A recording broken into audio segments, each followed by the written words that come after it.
করার শারঈ উপায়গুলি নিয়ে আলোচনা করব।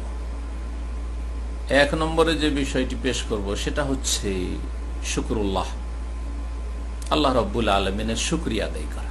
আল্লাহ রাব্বুল আলামিনের শুকরিয়া আদায় করা। জি, আল্লাহর শুকরিয়া আদায় করলে আল্লাহর নেয়ামত বৃদ্ধি পাবে, আল্লাহর অনুগ্রহ আসতে থাকবে, আল্লাহ রাব্বুল আলামিন সন্তুষ্ট হবেন এবং আল্লাহ রাব্বুল আলামিনের পাকড়াও থেকে মুক্ত হবেন।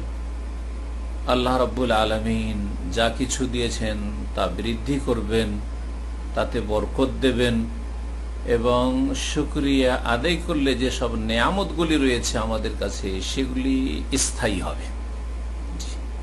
অবিশুকরে তাদুমুন নিআম, শুকরিয়া আদায় করলে শুকরিয়ার মাধ্যমে নেয়ামত স্থায়ী হয়।